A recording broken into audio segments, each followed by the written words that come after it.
We're here, we just finished watching Corner Store, and we were delighted to see that you were playing a new role in there. You're playing a father. Usually you're some kind of a odd guy. The other one. The other one smiling. One. That one. Tonight, when I get paid. Well, you know, it's not so bad. I get outside sometimes. People recognize me in the broad daylight. They come up to me and say, hey, anybody ever tell you look like Huey P. Newton? I say, well, I think I am Huey P. Newton. They say, you're kidding? You're Huey? Wow, right on. Have a good day. You know, that's what they tell you. I'll help. Yeah. Red, don't.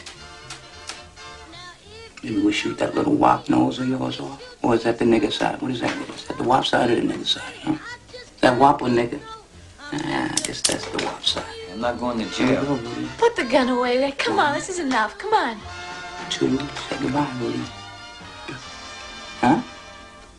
You know, you got all these roles, but now you're a father, you're a dad. Tell us about how you came to be involved in this. Well, yeah, it's nice to be connected to a family. It's always nice, and so rarely do I get that opportunity in a film. So this was a really special experience to be able to have a son and a daughter, to speak of a wife whom I had lost, and to have a new relationship as well, which was interesting. So Corner Store for me was a really nice new experience, and working in Detroit was extraordinary. It's an extraordinarily rich city, culturally, historically, and I think that Joe's concept is a winning one. I think that it will pay off in many good ways. But you're a native of LA. I was born in Berkeley and I grew up in LA. LA is really my hometown. I grew up in Crenshaw District right here in LA. How did you meet Joe? Joe Dowry. Joe and I worked on a film called Poetic Justice, which was done many years ago in the Crenshaw District, written and directed by John Singleton, with Janet Jackson and the late great Tupac Shakur. I got you, bitch. Okay, I got you, bitch. No, calm down. What you want to do? Calm down. Not here. Bring it out. Isha, what you doing seeing a mailman anyway? You know they don't make no money. And at that time, we said we should do something else. And here we are, some years later, and we're doing something else. I've been coming to this store for 23 years, and not one time has your daddy ever opened up the store this damn late. Well, you didn't put the sales on. You're a full-grown adult now, son. Act right one. I think that Corner Store will continue to hit the festival circuit. We're going to Seattle, and of course they want to premiere it in Detroit and get a good hometown support for it, and then hopefully break out from there. But the movie that everybody's talking about nationally is Mooz-lum. And I didn't realize that was also set in Michigan. Ever since that boy was born, you've been trying to create a carbon copy of yourself. My boy's gonna be a Hafiz of the Quran. That's right. The filmmaker, the writer, director, a brilliant young man by the name of Qasim Basir, who went to Wayne State University right there in Detroit. He has made an extraordinarily topical and I think moving film by the name of Mooz-lum, starring Evan Ross, Nia Long, Danny Glover, and yours truly. It's about a young man who was in college circa 9/11. He's African-American Muslim. He grew up in a very strict household. I play his father, and he has to deal with the backlash against Islam in the wake of 9/11. And it's quite an extraordinary journey. But why is it that we can only see it here in LA and Covina? Well, the film has entered into a very interesting new program of distribution through the AMC theater chain. And the chains here are inundated with Oscar material because it is Oscar season. So the cinemas that are closer to the center of Los Angeles are just booked.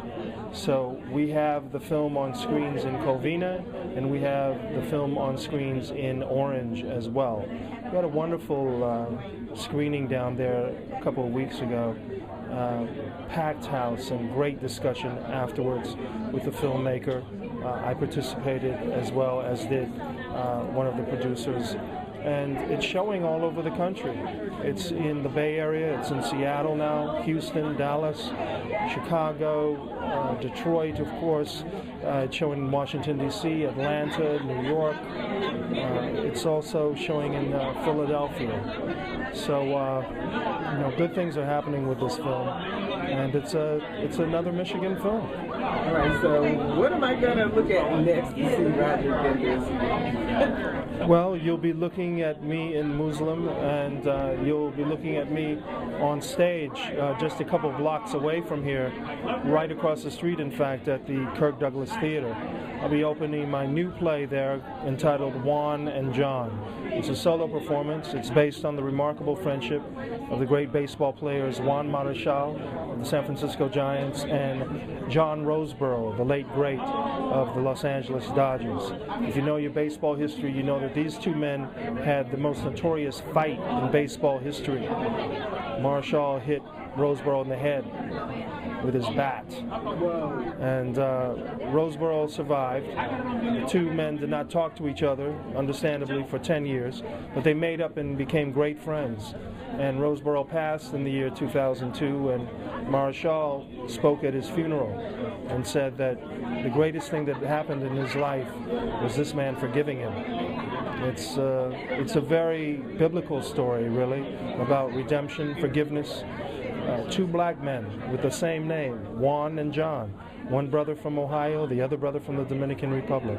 So that'll be opening right across the street, actually, from here at the Kirk Douglas Theater in May 17th, 2011. Did you write it? Or Yes, that's what I did. How did you find out about that story? I was watching it on television when I was a kid. I was a Dodgers fan. John Roseboro was a great hero to me not because he was a great ball player, which he was, but because I met him at a community event, and he was kind enough to give me an autographed picture of himself. And when Marichal hit Roseboro in the head with that bat, I was watching it on television, and I was so traumatized by it that I took Marshall's baseball card from my baseball card collection and I burned it, and I chanted, "Burn, baby, burn." Wow. Roger, thank you so much for speaking with us. Thank you, Sunday Morning sir. Live. Thank you. Peace.